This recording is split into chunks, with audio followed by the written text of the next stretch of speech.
नमस्कार दोस्तों, आप देख रहे हैं एनएसबी न्यूज। हापुड़ में विकलांग की जान के दुश्मन बने दबंग नहीं मिल रहा न्याय, कप्तान साहब को सुनाया अपना दुखड़ा।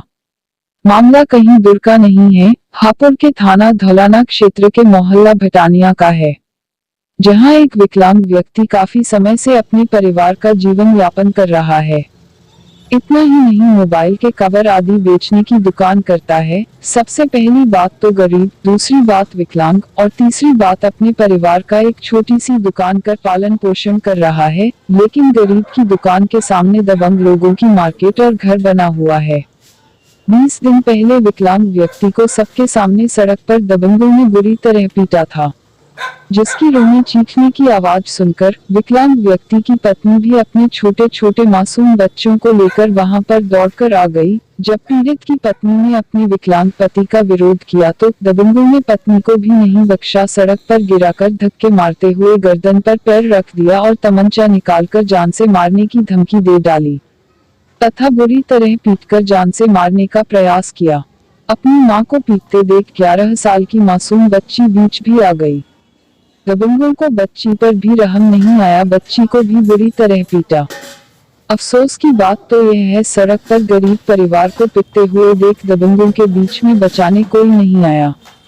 पीड़ित के लिए मात्र एक सहारा था पुलिस। जब पंडित दबंग व्यक्तियों के खिलाफ तहरीर लेकर थाने में न्याय के लिए पहुंचा तो पुलिस ने तहरीर तो लेकर रख ली, लेकिन उस पर कोई कार्रवाई नहीं की और दबंगों से अपनी सेटिंग कर ली। जब पंडित को इस बात का पता चला कि अब उसकी यहाँ पर सुनवाई नहीं होने वाली, तो अपने मासूम बच्चों और पत्नी को लेकर हापुड़ कप्तान रहे संजीव सुमन के दरबार पहुंच गया और अपनी पीड़ा सुनाई। कप्तान साहब ने भी विकलांग व्यक्ति की मजबूरी सुनी और देखा, तुरंत स्थानीय अधिकारियों को जांच कर कार्रवाई करने के आदेश दे दिए। कप्तान साहब के आदेश के बाद पुलिस ने जांच कर 307 सहित अन्य कई धाराओं में पीड़ित विकलांग व्यक्ति का मुकदमा दर्ज कर दिया। अब पीड़ित विकलांग व्यक्ति पर जगह जगह से अपने लोगों को भेजकर फैसले का दबाव बना रहा है, लेकिन स्थानीय पुलिस का अभी भी दिल नहीं पसीज रहा। 307 सहित अन्य कई धाराओं में मुकदमा दर्ज होने के बावजूद भी किसी आरोपी को अभी तक जेल नहीं भेजा।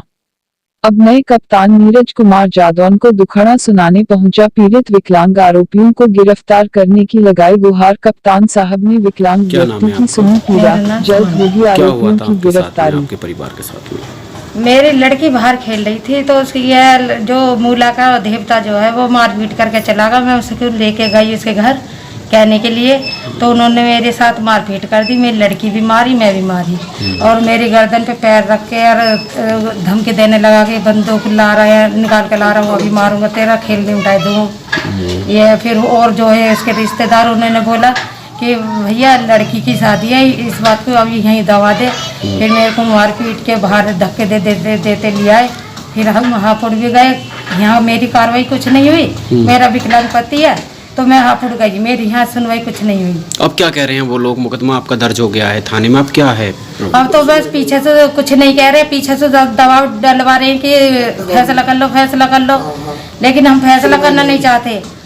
हम हमारी सुनवाई यहाँ कुछ नहीं। आरोपियों के साथ अभी पुलिस ने क्या किया? पुलिस ने जेल भेजा, उन्हें नहीं भेजा? उन्होंने साथ कुछ नहीं हुआ, उठाया भी नहीं, उन्हें पकड़ा भी नहीं गया अभी के लिए उन्हें पुलिस, लेकिन कुछ नहीं करके जाती।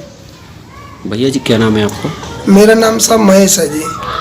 क्या मामला हुआ था आपके साथ? साहब मेरे मामला ये था जी कि मेरी 11 साल की बेटी है और मेरी पत्नी को मूलचंद के लड़के ने, मूलचंद राणा के लड़के ने, लोकेश है और एक संदीप उर्फ भोलू है, इन दोनों ने मेरी पत्नी को मारा बुरी तरह से और जो है तमंचा निकाल के लिया है कि जान से मार देंगे।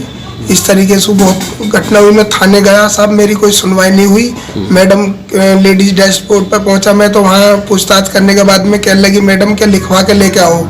मैं लिखवाने को लाया साहब, घंटे भर में किसी ने एप्लीकेशन बना के दी। मैं फिर थाने पहुंचा तो वहाँ से उतने टाइम में मेरे पास पुलिस आ गई और पूछताछ करके फिर मुझे वहाँ लेके गई जी कि हाँ बूझो। मैं उनके पास गया तो वो मेरे से फिर लिपटने बनने के लिए। फिर मैं साहब अपने घर आ गया, मेरी कोई सुनवाई नहीं हुई। फिर मैं कप्तान साहब के पास में गया हूँ साहब, और जब वहाँ से साहब मेरी कोई सुनवाई हुई है, मुकदमा दर्ज हुआ है, तो आज तक भी मतलब जो ये लोग हैं तो मेरे को मतलब पुलिस मतलब सुनवाई नहीं कर रही है और इन लोगों को पकड़ नहीं रही है।